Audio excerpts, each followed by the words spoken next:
Hello everyone, welcome back. I'm filming it indoors again today because there's still a lockdown in place where I am. The old COVID saga continues.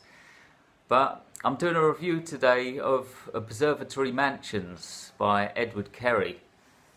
This book was published back in the year 2000, so it's like 21 years old now. Quite old. I found this book on a list. Can't remember what website it was, but I often search for weird novels you should read and stuff like that, and this one popped up on a list, on a kind of power list, and so I thought I'd give it a go. And the story is basically about a bunch of misfits living in this dilapidated apartment block, right? And there are like 5 or 6 characters in the story. You've got the main protagonist is like a young man called Francis Orme. He works as a human statue in a waxworks museum, and he always wears white gloves. Even when he's not at work, he has to wear white gloves. It's like a little eccentricity of his. And then you've got his father, who literally spends every day of his life sitting in a red leather chair, just staring at the wall, doesn't say anything or even think anything. And then you've got his mother, who's kind of bedbound, or she's like an extreme recluse who never leaves her bedroom, and her bedroom is like filled up with artifacts from her past. And then you've got possibly the strangest one of all, a character called Peter Bug, who's an ex-school teacher, and he always wears this old brown suit. He's got no hair, completely bald, and he's got no eyebrows, and he's constantly pouring with sweat and crying at the same time, just constantly, right? He's a weird one as well. And then you've got Miss Higgs, who lives in flat 16, I think, who's like a TV addict. She just sits there watching the box 24/7, and she thinks the characters on the TV are real, and she's got pictures of them on her walls and stuff. Then you've got Dog Woman, who's like a 30-something-year-old woman who runs around like a dog. She even runs around the park in the mud, rolls around like a dog, she barks. It's even hinted that she indulges in some kind of bestiality as well. And then you've got the porter who looks after this apartment block, who hisses at people. Really moody, and he just hisses at everyone. So, you know, the characters are very weird, which I like. And when I first started reading the book, just like the first 30 pages or so, I actually thought that this book was going to end up on my top 5 books of all time. But things started to change a little bit. You know, right, so these characters are all extremely antisocial as well. That they don't, even though they live in the same building, they don't talk to each other. They avoid each other at all costs. But then one day a new tenant turns up, a young woman, and she just completely throws a spanner in the works. And she forces them to kind of break out of their mundane routines. And we then see something called the era of remembering. All of these characters suddenly begin to remember their pasts, and we're kind of treated to like an insight into all of their memories. The most shocking one of all is actually Peter Bug's, the school teacher's. It's mentioned that when he used to teach in school, he started doing some private tutoring for one student. And he became friends with this student, and they used to play chess or something after school. They used to spend time with each other, and the student began to call him Peter in a kind of informal way. But then one day, back in class with all the other students there, this student accidentally called him Peter in front of the rest of the class, and so the teacher then was in a position where he had to kind of correct him, otherwise he would lose the respect of all the other students.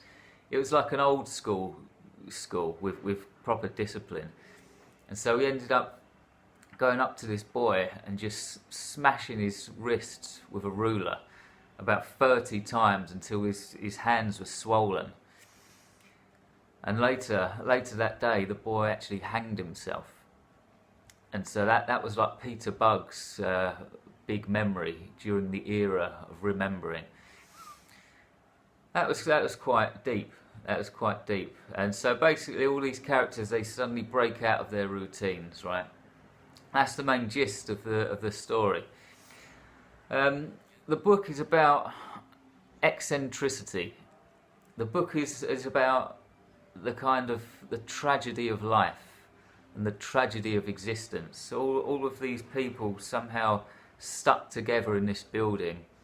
None of them are really happy, and they're just trying to kind of forget their pasts and just get through their days in this poor existence. It's quite a tragic book in some ways. It's also very funny in other parts, mind you. It is very, very character based. It is extremely character based, and that's a good thing. But I like a bit of plot as well. How can I say this? Sometimes it kind of feels like just endless descriptions of the characters. The characters are extremely well thought out and really well detailed, but the whole book could be described as one big description of the characters. I didn't really like that part of it.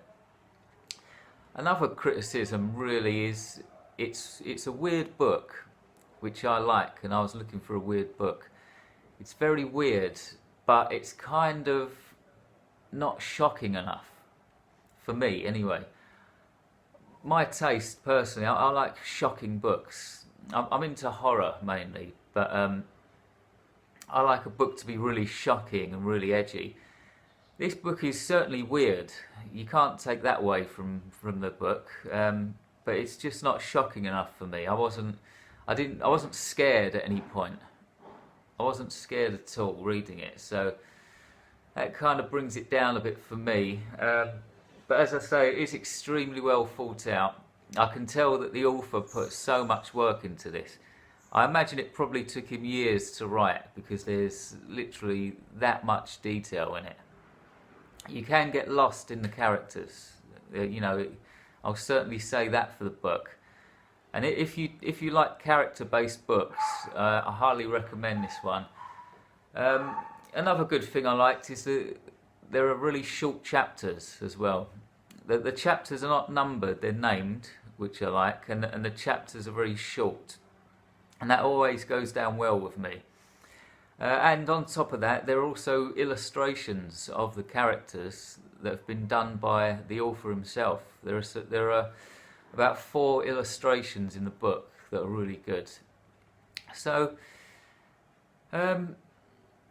what do I rate this book after reading it? I can't give it 10 stars because it's just not quite weird or shocking enough for me. Can't give it 9 stars either for that reason.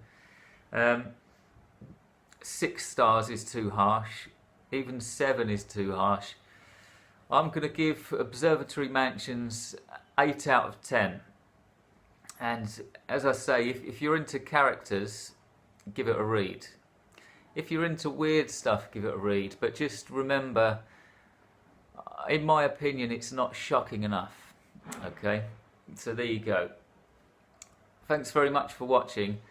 I'm going to mention this again. I know that I'm probably doing your head in with this stuff, but you can pre-order my new book, The Hand That Pulls You Under, right now. You can pre-order it on Amazon or Smashwords for just 99 pence. It's very cheap to pre-order it. I've got to promote this thing, so please consider pre-ordering it. The price will go up on the release date as well. The release date is the 10th of December, and the price will go up to about $2.99. So pre-order it now for a cheap price. Thanks very much for watching. Try to have a great day on this weird, peculiar, unpredictable rock we call Earth. Goodbye.